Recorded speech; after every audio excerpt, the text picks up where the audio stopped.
আমি ক্লাস 11-এ রাষ্ট্রবিজ্ঞান বিষয় পড়াবো। এর আগের দিন নির্দেশমূলক নীতি ও মৌলিক অধিকারের মধ্যে পার্থক্য সম্পর্কে আলোচনা করেছিলাম। আজকে নির্দেশমূলক নীতিগুলোর গুরুত্ব ও তাৎপর্য সম্পর্কে আলোচনা করব, অর্থাৎ importance and significance of the directive principles. প্রথমে আসি নির্দেশমূলক নীতিগুলির সমালোচনা। নির্দেশমূলক নীতিগুলোর সমালোচনা হিসেবে আমরা যেগুলো বলতে পারি সেগুলো হচ্ছে, নির্দেশমূলক নীতিগুলি আদালতে অবলবৎযোগ্য। আমরা যখন পড়েছি আমরা বলেছি, আমরা যখন আগের দিন পার্থক্যও পড়েছি তখনও আমি বলেছিলাম যে মৌলিক অধিকারগুলো আদালতে বলবৎযোগ্য, কিন্তু নির্দেশমূলক নীতিগুলো আদালতে অবলবৎযোগ্য। তো নীতিগুলো আদালতে অবলবৎযোগ্য, তাই এগুলোকে সংবিধানের অঙ্গশোভা বা সদিচ্ছার ঘোষণা বলা যেতে পারে। এগুলি তাত্ত্বিক ঘোষণার মধ্যেই সীমাবদ্ধ, অর্থাৎ যেহেতু নীতিগুলো আদালতে অবলবৎযোগ্য, সেই কারণে এগুলো শুধুমাত্র তাত্ত্বিক আলোচনার মধ্যেই এই নীতিগুলো সীমাবদ্ধ থাকে। এই নীতিগুলোর বাস্তবিক কোনো প্রয়োগ দেখা যায় না। দ্বিতীয় সমালোচনা হচ্ছে, নীতিগুলোকে প্রয়োগ করার জন্য যথাযথ ব্যবস্থা গ্রহণ করা হয়নি। যেটা আমি বললাম যে নীতিগুলো তাত্ত্বিক ঘোষণার মধ্যেই সীমাবদ্ধ এবং নীতিগুলোকে প্রয়োগ করার জন্য যথাযথ ব্যবস্থা গ্রহণ করা হয়নি। নীতিগুলো নাগরিকদের জন্য কোনো অধিকারের স্বীকৃতি দেয় না। নির্দেশমূলক নীতিগুলো বলা হচ্ছে যে এটা আরেকটি অন্যতম সমালোচনা, যে নির্দেশমূলক নীতিগুলো নাগরিকদের জন্য কোনো অধিকারের স্বীকৃতি দেয়নি। জেনিংসের মতানুসারে এই ধরনের নীতি লিখিত সংবিধানের ধারণার সঙ্গে সঙ্গতিপূর্ণ নয়। জেনিংস তিনি কি বলছেন, যে এই যে নির্দেশমূলক নীতিগুলি, এই নীতিগুলি লিখিত সংবিধানের ধারণার সঙ্গে সঙ্গতিপূর্ণ নয়। আরেকটি সমালোচনা বলা যেতে পারে, নির্দেশমূলক নীতিগুলি সংখ্যায় অত্যধিক ও অস্পষ্ট বলে সেগুলোকে মেনে চলা সরকারের পক্ষে সম্ভবপর হয় না। নীতিগুলো কিছু দায়িত্ব পালনের জন্য রাষ্ট্রের প্রতি নির্দেশ বিশেষ। আরেকটি সমালোচনা অনেকে যেটা বলে থাকে, যে নির্দেশমূলক নীতিগুলোকে প্রয়োগের ব্যাপারে সরকারের ঔদাসীন্যের অভিযোগ তারা তুলে থাকেন। কেননা তারা বলে থাকেন যে নির্দেশমূলক নীতিগুলোকে প্রয়োগের ব্যাপারে সরকারের কোনো সদিচ্ছা লক্ষ্য করা যায় না, সেক্ষেত্রে সরকারের ঔদাসীন্যই বিশেষ করে পরিলক্ষিত হয়। আর আগের সমালোচনাটা যেটা বললাম, যে নির্দেশমূলক নীতিগুলো যেহেতু সংখ্যায় অনেকগুলো এবং প্রত্যেকটা নির্দেশমূলক নীতি যেহেতু অস্পষ্ট, সেই কারণে সরকারের পক্ষে সবসময় এই নীতিগুলোকে মেনে চলা সম্ভবপর হয় না। এবার আসছি নীতিগুলোর যে সমালোচনাগুলো করলাম, এই সমালোচনা সত্ত্বেও নীতিগুলোর কিছু গুরুত্ব অবশ্যই আছে এবং এই গুরুত্ব তাৎপর্য অনস্বীকার্য। এই গুরুত্বগুলো কি কি?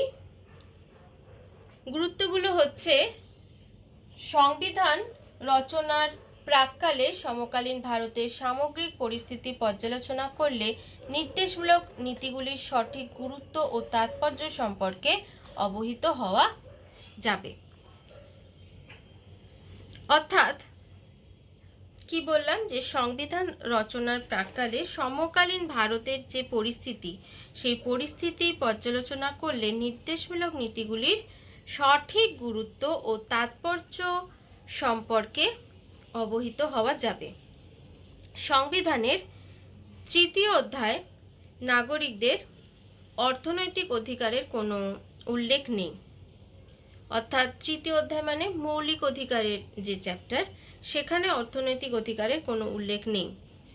কিন্তু নির্দেশমূলক নীতিগুলো অর্থাৎ সংবিধানের 4র্থ অধ্যায়ে যখন আমরা নির্দেশমূলক নীতিগুলো পেয়েছি, সেখানে আমরা দেখেছি যে নির্দেশমূলক নীতিগুলো এই অপূর্ণতা দূর করেছে, অর্থাৎ নির্দেশমূলক নীতিগুলো সমাজে অর্থনৈতিক সাম্য প্রতিষ্ঠিত করার চেষ্টা করেছে এবং অর্থনৈতিক অধিকার নাগরিকদের প্রদান করেছে। নির্দেশমূলক নীতিগুলো শাসক সম্প্রদায়কে সর্বদাই স্মরণ করিয়ে দেয় যে তারা যে নতুন সমাজ ব্যবস্থা প্রতিষ্ঠা করতে অঙ্গীকারবদ্ধ, তার নৈতিক নিশানা হিসেবে কতগুলো নীতি ও আদর্শ সংবিধানে সংযুক্ত আছে। অধ্যাপক কেসিভিয়ারের মতে নীতিগুলোর মাধ্যমে সংবিধানের প্রস্তাবনার ধারা অনুযায়ী ন্যায়, স্বাধীনতা, সাম্য, মৈত্রী প্রভৃতি রাষ্ট্রনৈতিক আদর্শ ঘোষিত হয়েছে। এই আদর্শগুলো নাগরিকদের মধ্যে অধিকার ও দায়িত্ববোধ সৃষ্টি করে। নির্দেশমূলক নীতিগুলির আরেকটি গুরুত্ব হচ্ছে যে এই নীতিগুলি জনপ্রতিনিধিমূলক শাসন ব্যবস্থার মর্যাদার পরিপন্থী নয়। রাষ্ট্রের যাবতীয় ক্ষমতার উৎস হলো সংবিধান, সেই সংবিধানের মধ্যেই নীতিগুলো সন্নিবিষ্ট আছে। তাহলে এদিক থেকে নীতিগুলো অবশ্যই খুবই গুরুত্বপূর্ণ, কেননা যেটা বললাম যে রাষ্ট্রের যাবতীয় ক্ষমতার উৎস হলো সংবিধান, এবং সেই সংবিধানে যে সংবিধানকে সর্বাধিক গুরুত্ব দেওয়া হয় সেই সংবিধানের মধ্যেই নীতিগুলো সন্নিবিষ্ট আছে। নীতিগুলোর আরেকটি গুরুত্ব হচ্ছে ভারতের ভৌগোলিক আয়তন, জনসংখ্যা এবং বিচিত্র ও জটিল সমাজ ব্যবস্থার পরিপ্রেক্ষিতে সংখ্যার দিক থেকে নীতিগুলোকে অত্যন্ত বেশি বলা যায় না। যেটা সমালোচনা করা হয়েছিল যে নীতিগুলো সংখ্যায় অনেকটাই বেশি, কিন্তু ভারতের যদি ভৌগোলিক আয়তন, জনসংখ্যা যদি আমরা পরিলক্ষিত করি, তাহলে সেদিক থেকে বিচার করলে নীতিগুলোকে কখনোই বেশি বলা যায় না। নীতিগুলির আরও গুরুত্ব আমরা লক্ষ্য করে থাকি, বিভিন্ন মামলায় রায়দান প্রসঙ্গে আদালত নীতিগুলোর প্রতি সমর্থনসূচক মনোভাব গ্রহণ করেছে, তার ফলে নীতিগুলোর মর্যাদা ও গুরুত্ব বৃদ্ধি পেয়েছে। বিভিন্ন মামলায় যেমন আদালতের সিদ্ধান্ত অনুসারে 47 ও 48 নম্বর ধারায় উল্লেখিত নির্দেশের ভিত্তিতে 1901-6 নম্বর ধারায় বর্ণিত বৃত্তি ও ব্যবসা বাণিজ্যের ওপর বাধা নিষেধ আরোপ করা হয়। বুধু বনাম মিউনিসিপ্যাল বোর্ড 1952।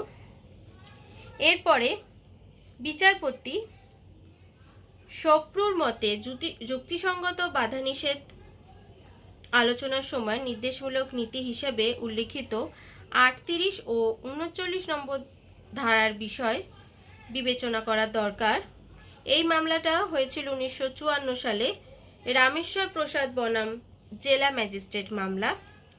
তো বিভিন্ন মামলায় যে রায়গুলো দেওয়া হয়েছে সেই রায়দানের মাধ্যমেও আদালতকেও আমরা দেখেছি যে নির্দেশমূলক নীতির প্রতি সমর্থনসূচক মনোভাব তারা প্রদান করেছে, এবং তার ফলে পরবর্তীকালে নীতিগুলোর গুরুত্বও অনেকখানি বৃদ্ধি পেয়েছে।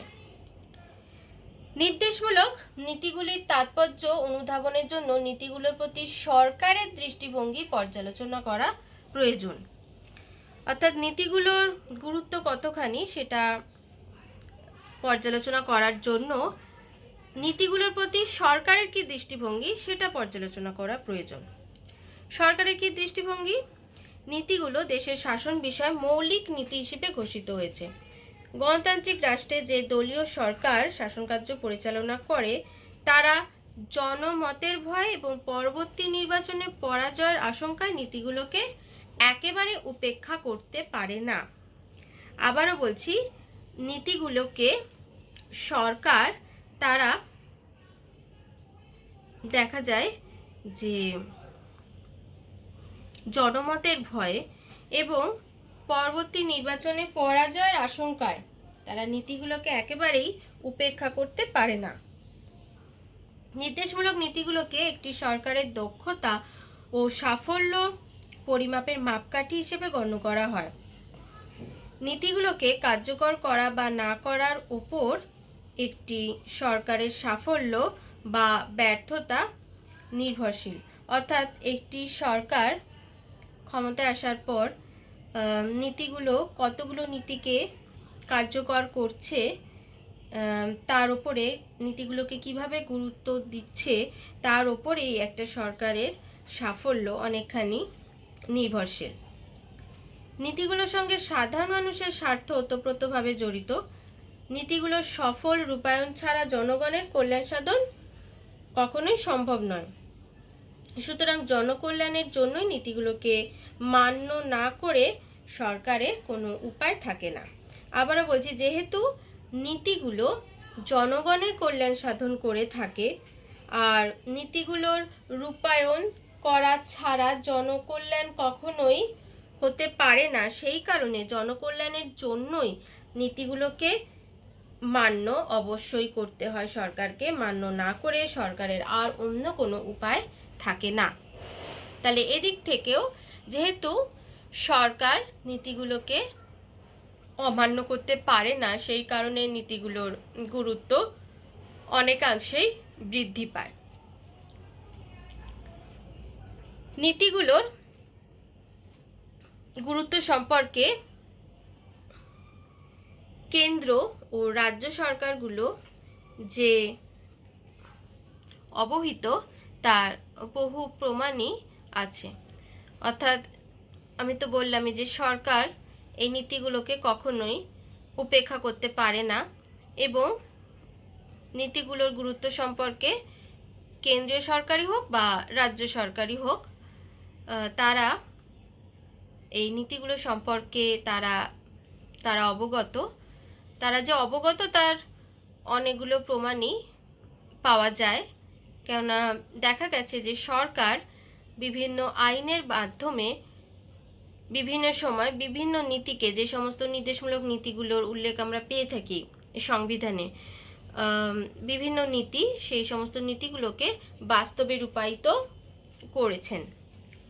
যেমন ৩৯-এর খ নম্বর ধারা অনুসারে বিভিন্ন রাজ্যে জমিদারি অধিগ্রহণ, ৪০ নম্বর ধারা অনুসারে গ্রাম পঞ্চায়েত এবং সমাজ উন্নয়ন পরিকল্পনা, ৪১ নম্বর ধারা অনুসারে কর্মচারীদের প্রভিডেন্ট ফান্ড, বীমা ও মজুরি বোর্ডের ব্যবস্থা এবং কোনো কোনো রাজ্যে বেকার ভাতার ব্যবস্থা, ৪৪ নম্বর ধারা অনুসারে হিন্দু বিবাহ এবং উত্তরাধিকার সংক্রান্ত আইন, ৪৫ নম্বর ধারা অনুসারে অবৈতনিক প্রাথমিক শিক্ষার ব্যবস্থা করা, ৫০ নম্বর ধারা অনুসারে শাসন বিভাগ থেকে বিচার বিভাগের পৃথকীকরণ প্রভৃতি ব্যবস্থা উল্লেখযোগ্য।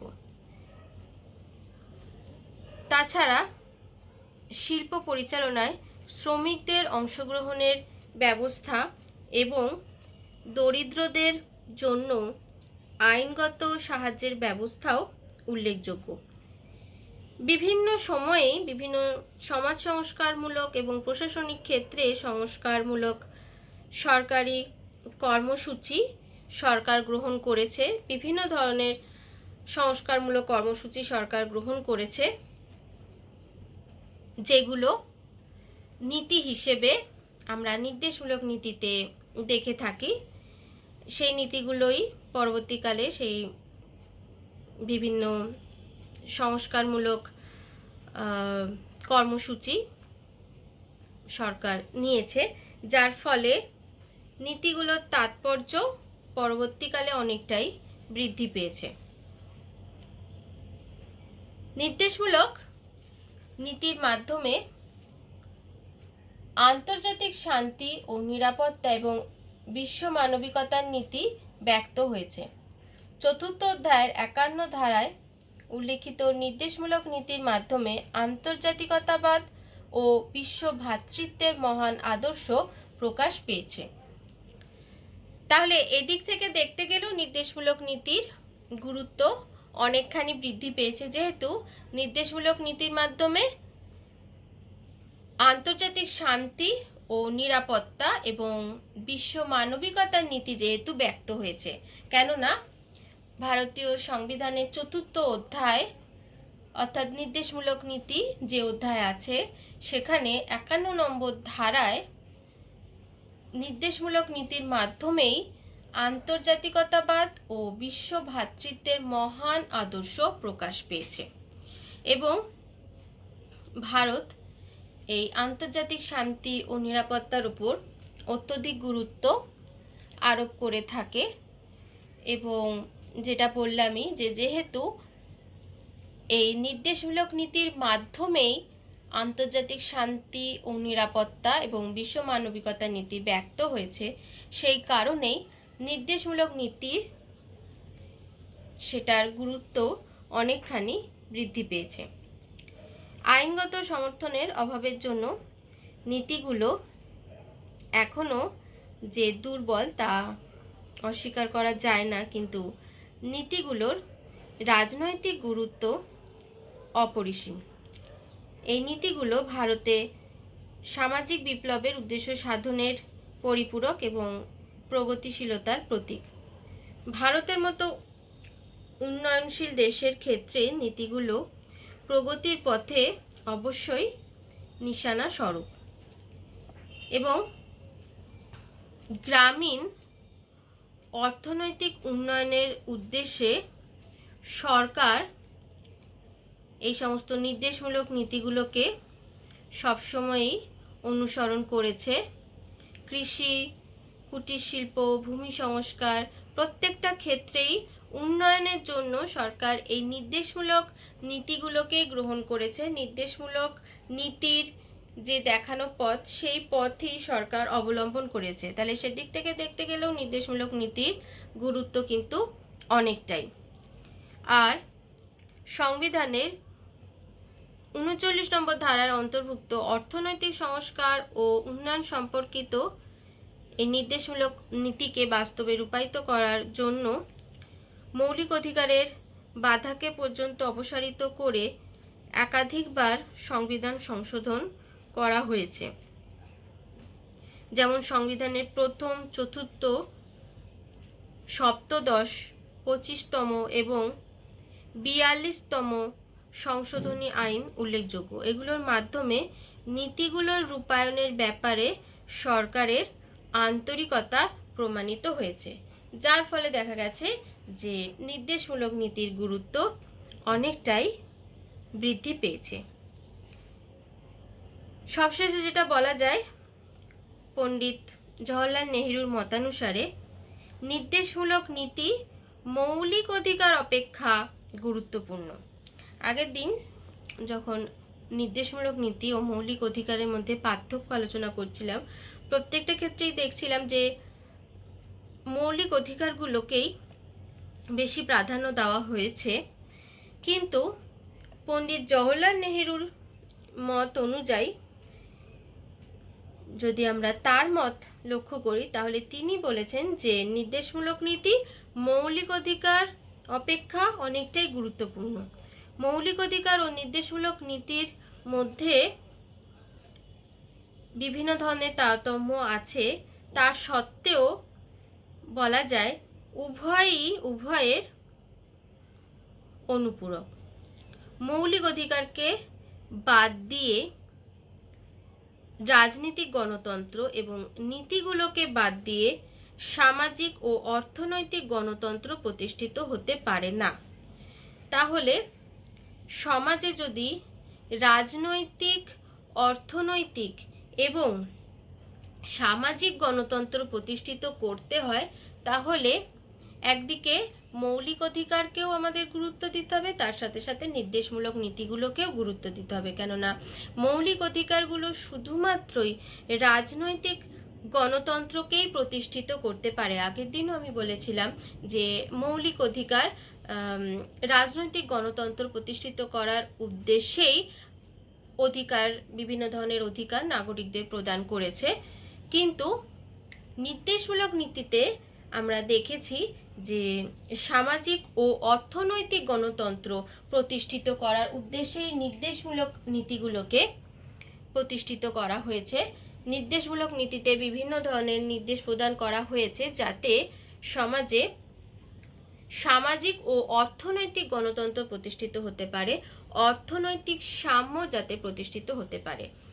আর সেই কারণেই অর্থনৈতিক সাম্য প্রতিষ্ঠিত করার জন্যই নির্দেশমূলক নীতিকে অবশ্যই গুরুত্ব প্রদান করা হয়ে থাকে এবং প্রত্যেকটা ক্ষেত্রেই দেখা গেছে যে একটা সমাজে যদি প্রত্যেকটা অর্থাৎ রাজনীতিক দিক, অর্থনৈতিক দিক এবং সামাজিক দিকের গণতন্ত্র যদি প্রতিষ্ঠিত করতেই হয়, তাহলে যেটা বললামই যে মৌলিক অধিকারকে যেমন গুরুত্ব দিতে হবে, তার সাথে সাথে নির্দেশমূলক নীতিগুলোকেও গুরুত্ব দিতে হবে। কেননা মৌলিক অধিকার, আবারও বলছি, মৌলিক অধিকার শুধুমাত্রই রাজনৈতিক গণতন্ত্র প্রতিষ্ঠিত করে, আর অন্যদিকে নির্দেশমূলক নীতিগুলো সামাজিক ও অর্থনৈতিক গণতন্ত্র প্রতিষ্ঠিত করে, সমাজে অর্থনৈতিক সাম্য প্রতিষ্ঠিত করে।